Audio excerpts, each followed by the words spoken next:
The truth about failure.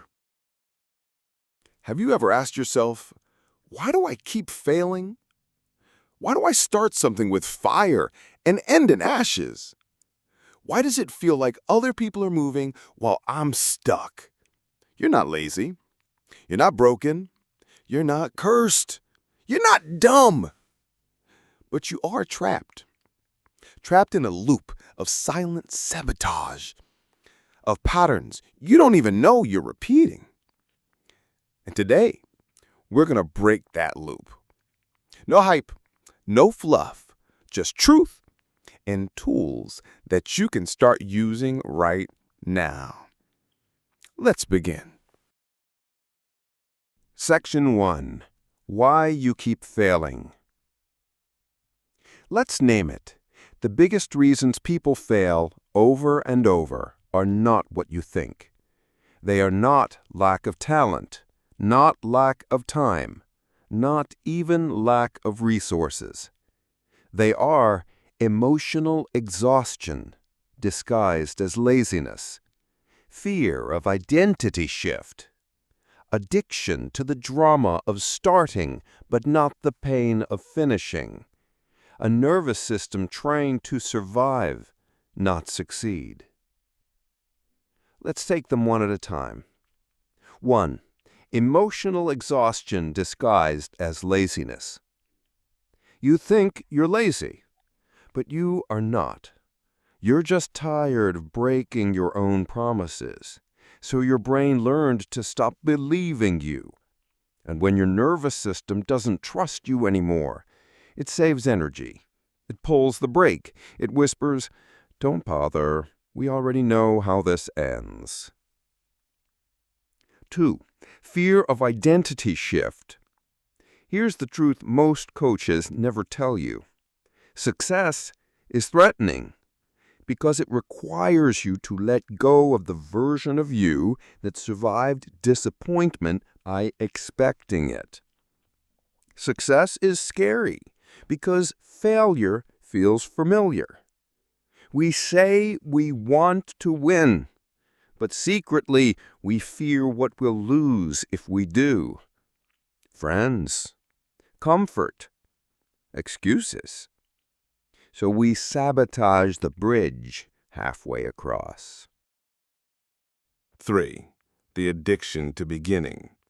You love the feeling of starting. New journal, new gym, new idea. Because starting feels good.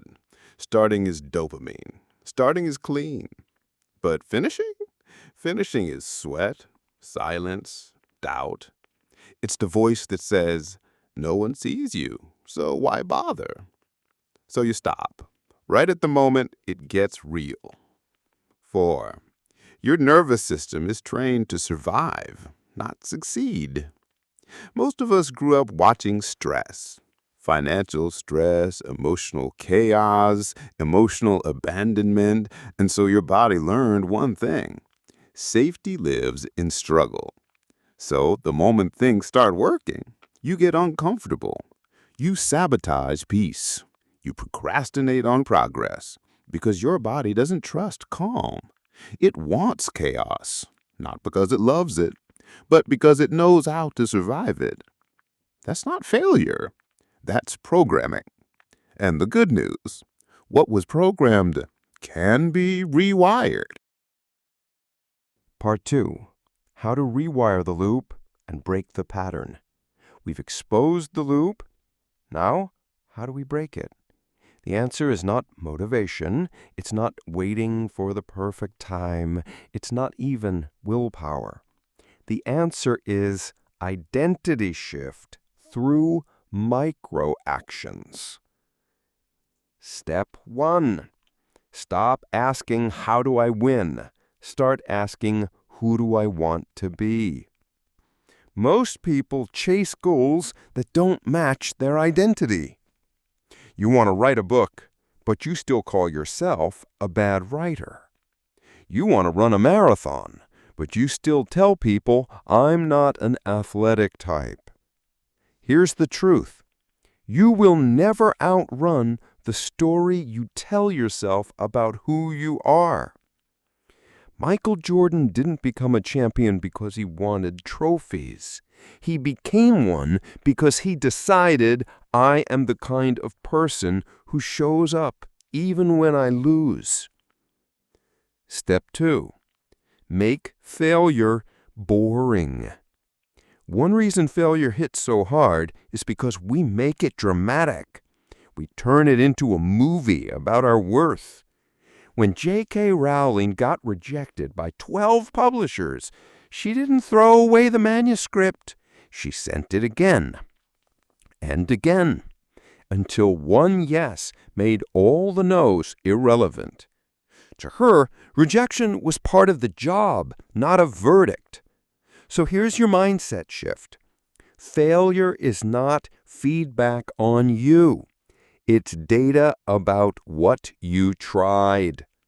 Detach your identity from the outcome. Step 3.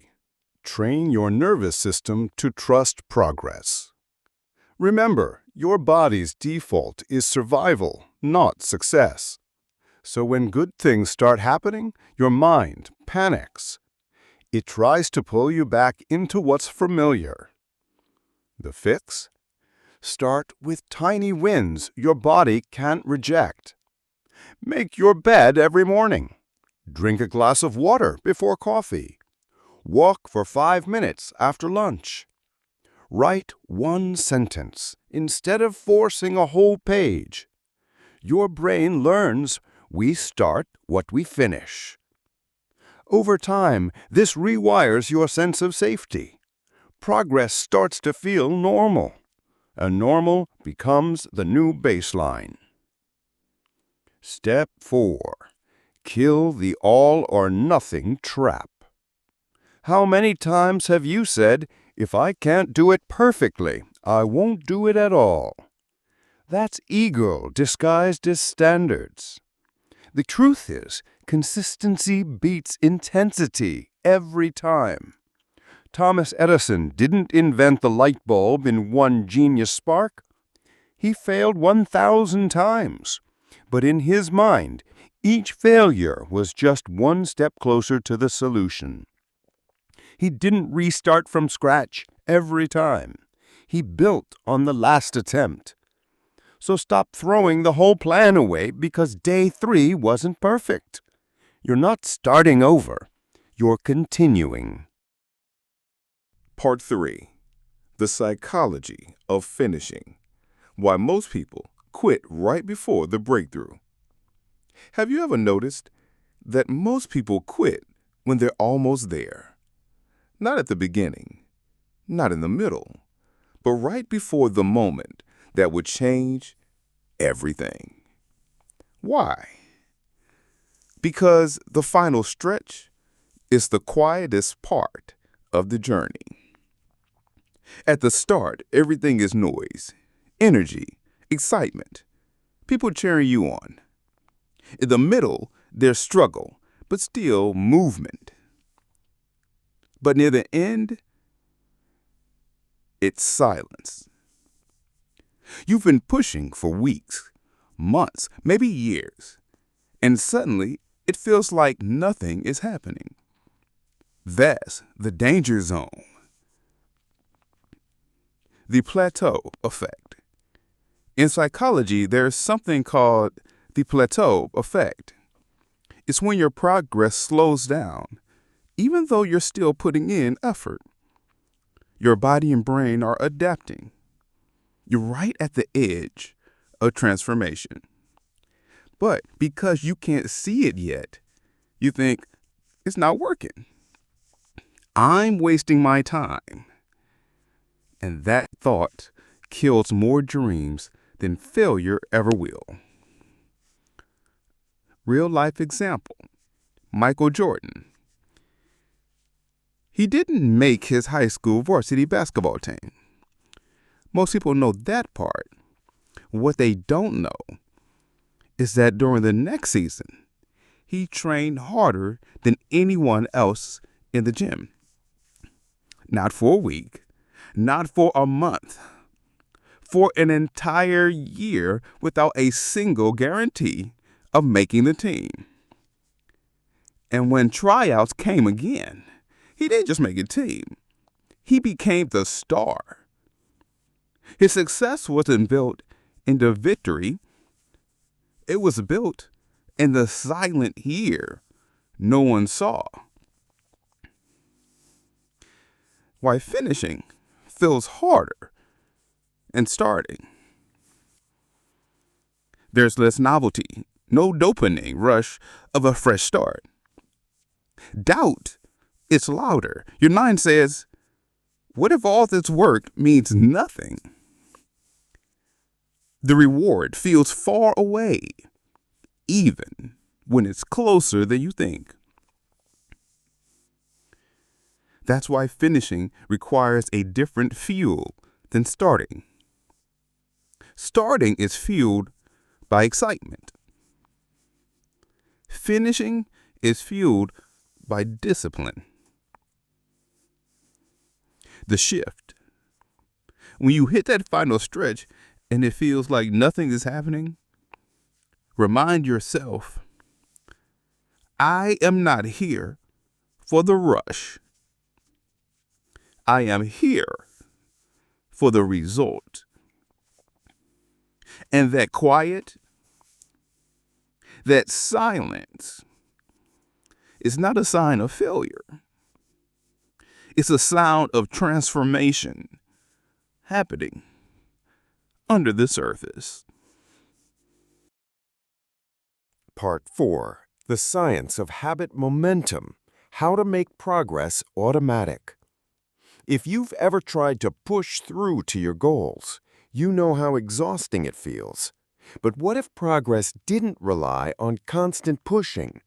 What if success could begin to pull you forward automatically? That's the power of habit momentum. What is habit momentum? Habit momentum happens when the act of doing the thing creates its own motivation to keep doing it. Think of it like a snowball rolling down a hill, small at first, barely moving, then slowly gathering speed until it's unstoppable. The first pushes are the hardest, but once you get rolling, momentum takes over. The science behind it: your brain loves patterns. When it sees you taking the same action at the same time in the same way, it begins to automate that behavior. This means less mental resistance. That's why people who run every morning for 6 months don't think about running anymore. They just lace up their shoes. It's no longer about willpower. It's identity. Serena Williams didn't become one of the greatest tennis players by winning every match. She became great because practice was non-negotiable. She didn't wait to feel ready. She didn't let a bad match derail the routine. By showing up again and again, her body and mind learned, this is just who I am. And that's the key. How to build habit momentum, even if you've failed before. Start smaller than you think you need to. If your goal is to write a book, start with 1 sentence a day. The point is to create the pattern, not perfection. Stack habits. Tie the new habit to something you already do. Example, meditate right after brushing your teeth. Your brain loves if this, then that. Track the chain. Keep a simple visual, a wall calendar, an app, a notebook. Each day you do the habit, mark it. The growing chain becomes its own motivation. Never miss twice. Life will happen. You will miss a day. But missing 2 in a row, that's how momentum dies. If you fall, get back immediately. Why this matters for stopping the failure loop. Most people fail not because they are incapable, but because they restart from zero every time. Habit momentum saves you from starting over. It builds an unbroken thread between your present and your future self. Part 5. How to reframe failure so it works for you, not against you. We've been taught to see failure as a stop sign, as proof that we're not capable, as a label we have to wear. But what if failure is not a wall? It's a compass. The mental reframe. When you fail, your brain wants to translate it into self-judgment. I failed, so I'm a failure. This is identity-level damage. It keeps you from trying again. Instead, train yourself to think, I failed, so I just found one way that didn't work. This is not motivational fluff. That's strategy. Real-life example, Colonel Harlan Sanders. At the age of 65, Colonel Sanders had nothing but a chicken recipe and a dream. He was rejected by over 1,000 restaurants before someone finally said yes. Most people would quit after 10 rejections, or 100, but 1,000? He didn't take no personally. He took it as directional feedback. Every no brought him one step closer to the yes that would build KFC into a global brand. How to make failure work for you. Track the lesson, not the loss. After every failure, write down what you learned. Make it a ritual. Your brain will start searching for the lesson automatically. Change the scale of success. Success isn't, I did it perfectly. Success is, I did it today. That way the small wins stack and the failures shrink in proportion. Tell the story differently. Instead of saying, I messed up, say, I tested a method and got feedback. Language shapes identity. Why most people can't do this? Because their ego is too tied to being right. But here's the truth. The most successful people you admire are wrong more often than they're right. They just know how to turn wrong into momentum. Part 6. The Hidden Power of Environment. Why you fail or succeed before you even start. If you've been blaming yourself for failing over and over, there's a chance it's not your willpower. It's your environment. How environment shapes behavior. Your brain is a prediction machine. It takes cues from the space around you. If your surroundings are full of distractions, temptations, or reminders of your past failures, you're starting every day at a disadvantage. Here's the truth. Your environment is either a trigger for success or a trap for failure. Real-life example, Elon Musk. When Elon Musk was building his early companies, he didn't just think about product design. He thought about workspace design. He placed engineers and decision-makers in the same open space, so there was constant communication, no silos, no barriers. That environment created speed. It forced problem-solving, and it reduced the friction between idea and action. Steps to create a success environment.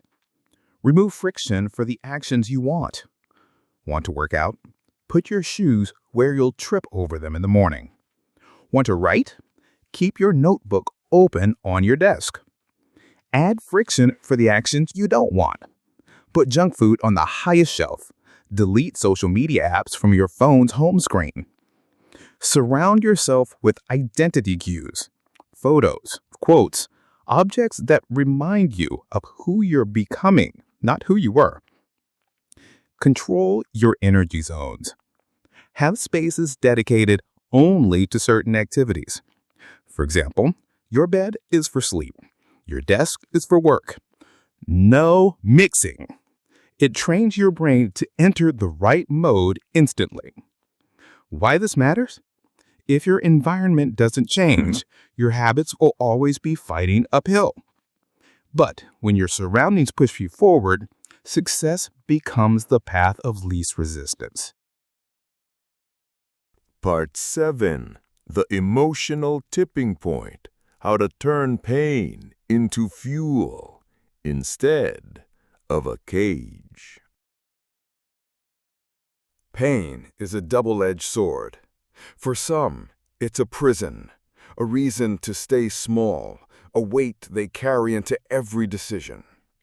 For others, it's jet fuel, the very thing that propels them to heights no comfort zone could ever reach. The difference isn't in the pain, it's in the use. The tipping point. Every person who has ever transformed their life has reached a moment where staying the same became more painful than changing. And when that moment comes, when you truly feel it in your bones, you will stop needing motivation. You will be pulled forward by something deeper. Real-life example, Oprah Winfrey.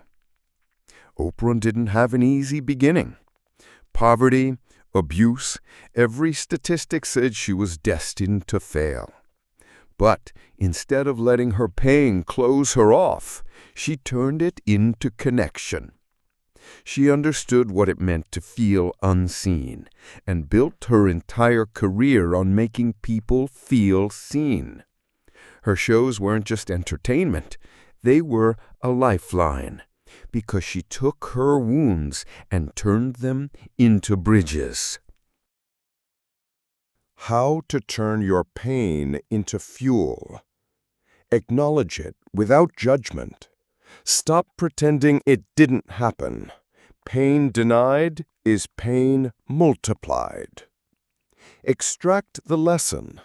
Ask, what does this make me more capable of understanding? Redirect the energy.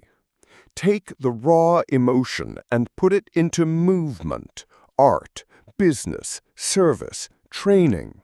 Energy must go somewhere. Choose the direction. Make it part of your why.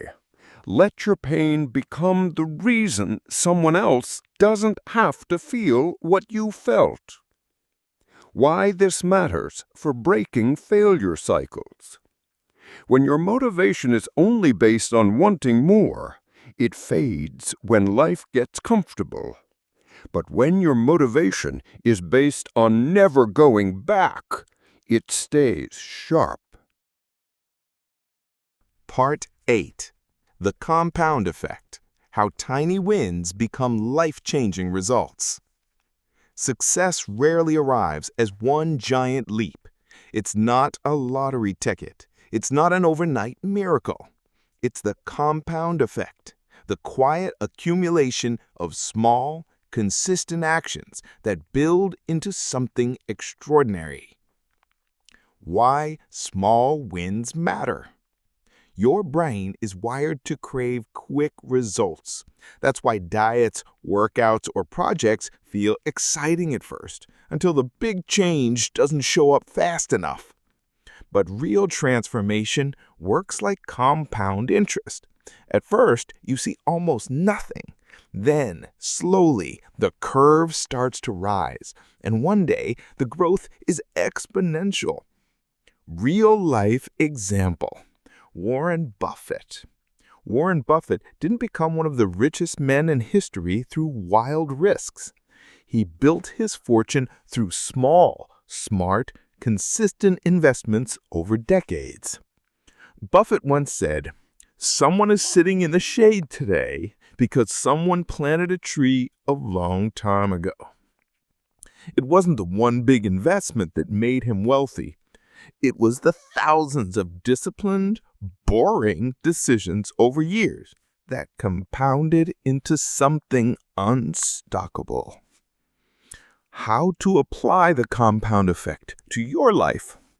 Pick one habit that moves the needle. Ask, if I did this every day for 5 years, what would change? Ignore the urge for instant proof. Progress in the early stages is invisible. Trust the process. Track the accumulation. Keep a record of your actions, even the small ones. Watching the streak grow is part of the motivation. Stay patient when results plateau. Remember, most people quit right before the curve takes off. The hidden danger. The compound effect works in reverse too. Small negative choices, skipping a workout, spending recklessly, avoiding the hard conversation, compound into failure just as predictably. So be intentional. Every small choice is a vote for the future you want. Part 9. The Power of Association. How the people around you shape your success or failure. There's a saying, you are the average of the 5 people you spend the most time with. And while it's not mathematically exact, it's emotionally and psychologically true.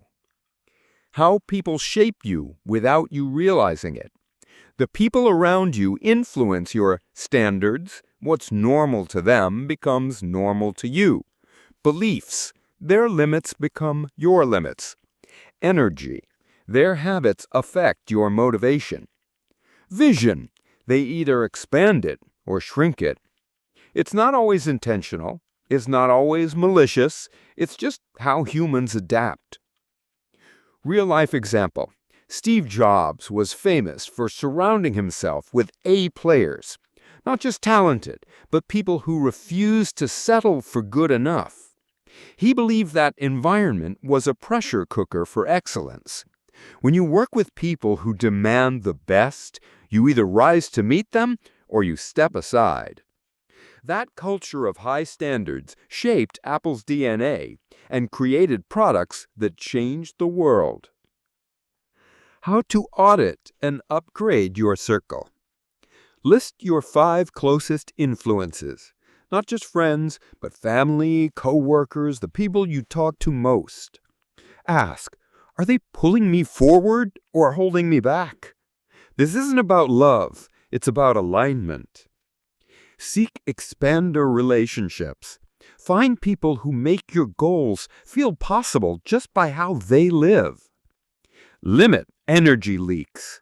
You don't have to cut everyone off, but you can reduce the time you spend in draining environments. Why this matters? If you keep failing despite your best effort, look at your circle. If everyone around you thinks small, plays small, settles early, your success will always be fighting gravity. But when you surround yourself with people who are already there where you want to be, failure starts to feel unnatural. Part 10. The Identity Shift. Becoming the kind of person who wins by default. Everything we've covered, the loops, the habits, the pain, the momentum, comes down to one thing: identity.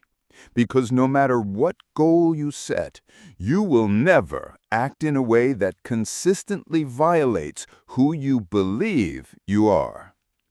Why identity is the core of success? If you believe you're a procrastinator, you'll always find ways to delay. If you believe you're unlucky, you'll overlook opportunities. If you believe you're capable, disciplined, and worthy, you'll make choices that align with that belief. And over time, those choices shape your reality. Real-life example, Muhammad Ali. Ali didn't just say he was the greatest after he became the champion. He said it before the world believed him, before the records proved it. He repeated it until it became truth, first in his mind, then in his actions, then in the world.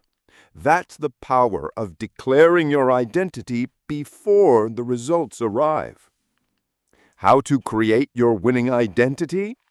Decide who you want to be. Not what you want to achieve, but who you must become to achieve it. Act like that person today. If your future self is disciplined, start making disciplined choices now, even in small things. Use language as a lever. Stop saying, I'm trying to. Start saying, I am. Collect evidence. Every small win is proof of your new identity. Track it, celebrate it, let it sink in. Why this is the end and the beginning? Breaking the cycle of failure isn't about tricks or hacks. It's about becoming the kind of person who sees success as normal and failure as a temporary detour. When your habits, environment, circle, and mindset all point to the same identity, winning stops being a struggle. It becomes a side effect. Closing words. You've been told that success is for the lucky, for the gifted, for the chosen few. The truth is, it's for the prepared. And now you are prepared. The question is no longer, why do I keep failing? The question is, now that I know how to stop, what will I choose to build?